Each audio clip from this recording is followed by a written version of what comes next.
Oh, have I got a fun project for you. A brand new pair of Vans. I'm gonna custom paint some tennis shoes and show you exactly how to do it.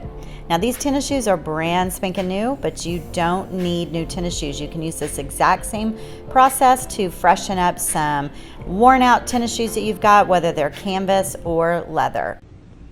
Now I use Dixie Belle chalk paint for this project. It's a natural paint that works really, really well with water, which is important when you're painting on canvas because you want the paint to actually soak into the fibers of the canvas just a little bit. Now you might be wondering why I'm painting white when the canvas shoes were already white. If you plan to use any type of paint marker or Sharpie, if you don't put a base coat of paint down first, that Sharpie or paint marker will very often feather into the fibers of the canvas. So in order to not have that happen, it's best if you will cover your shoe with a single coat of base paint that seals that canvas so that when you go to use a Sharpie or a paint marker of any type, you can see here that I use several different types of brushes. I'm using an angled brush here as I work on this small area. And as I move on into detail areas, you'll see that I use smaller brushes in smaller spaces. So now we're ready to move on to detail work. Once the shoe is dry, which is really quickly, you can go ahead and start drawing your design. And as you notice, I've jumped right from painting the base coat to painting in designs that I've already drawn. I'm not going to go over drawing your design on the shoe with you because I'm not really here to teach you exactly how to paint this exact design. I want you to be free to draw whatever you want on your shoe, and then let me tell you what is the best way to paint that design so that it lasts for a really long time. I freehanded most of my work here. If you are not good at drawing, you can actually print out different images that you see online and use them as a shape to trace around. For instance, right here I've got a logo printed, or I've got a logo drawn here, the WC. That you could have printed out online from that school and traced around it and then just gone in and sort of added a little bit more detail and a tiny detail brush to fill in. The black and white checks that you see that I've drawn off on the left side, I just use a ruler for those. And I just draw stripes in one direction and then turn my ruler and draw stripes in another direction.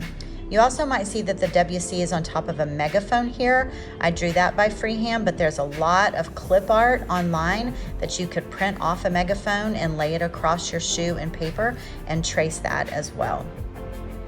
You see, as I continue to work with a tiny, tiny detail brush, I am dipping that brush into paint and then into water. I never paint strictly with just paint. I keep my brush very wet and it allows the paint to thin out a little bit, and it will really help to have thin paint when you're working in small areas like this. And because we've painted a base coat in the other off-white color, now we've got a pure white on top of it, and we don't have to go back and add a second coat of your detail. Your detail work can be done with just one coat because you've already laid down that base coat and prepared your canvas for all of this detail work. Yay, we're bringing in a little bit more color now. So I'm bringing in red, which is Dixie Belle's Honky Tonk Red. I call it Santa Claus Red or Christmas Red. It is a true fire engine red. I absolutely love the color, and I'm using a very, very small detail brush here to fill it in. This is also a great place to notice the two different whites. Those are two whites there. That is, the darker white is a fluff. It looks like an off-white, but it's actually not. But against the other very pure white, which is Dixie Belle's Cotton, that really allows you to see the two different whites next to each other. I've drawn out my design in pencil, which is pretty much what I draw out most of my designs. Sometimes if my design is easier, I draw right on with a Sharpie marker, but this is just a regular number 2 pencil. Now I'm using black caviar here to fill in the megafoam, and this is Dixie Belle's, it's their darkest black, caviar. It's my favorite black. I really want to drive home the point to you just to have fun with this. Don't overthink it. It's just a tennis shoe.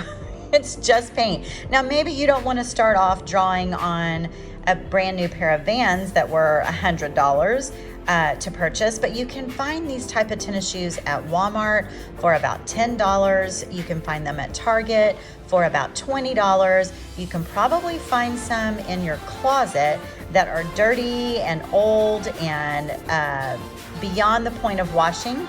Pull those out, put a fresh coat of paint on them, and you have a clean, fresh surface to do some practice runs so that you can build your confidence and sharpen your skills, and then you can paint on a brand new pair of Vans and feel really, really confident about it.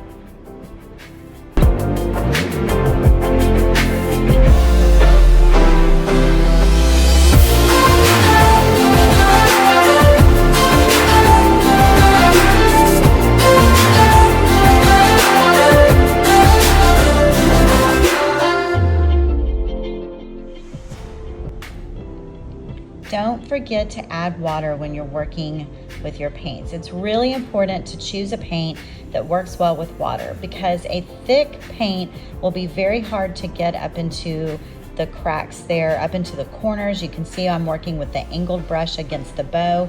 Adding a little bit of water to my paint makes it much more workable than trying to push around a really thick, pasty paint.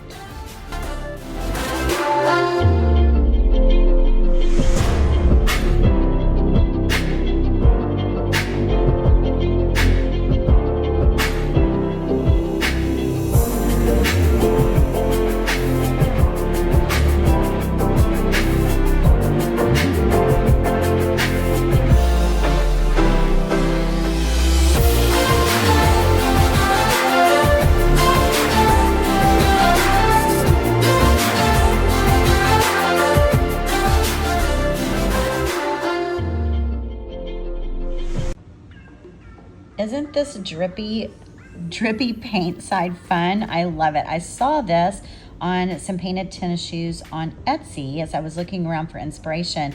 And of course I was really drawn to it because of the paint, but then after I painted it red, I thought, oh, I hope no one views this as blood.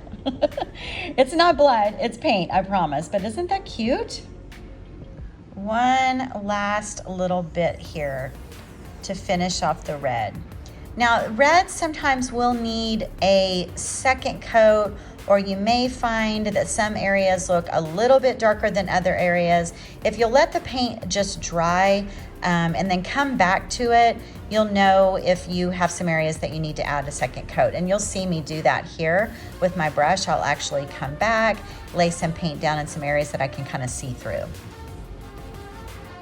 We're done. Look, don't they look amazing? How cute are those? They are the most spirit fun-filled pair of canvas painted tennis shoes that I've ever done. I just love them. I love the design. I love the fresh colors. I am so thankful for the opportunity to have been able to do these shoes. I certainly hope that you feel inspired to try some for yourself. I think they make great gifts. They're great for wedding showers, birthdays, school spirit, and I certainly hope that you will like and subscribe to my channel and follow along for more tips and tricks.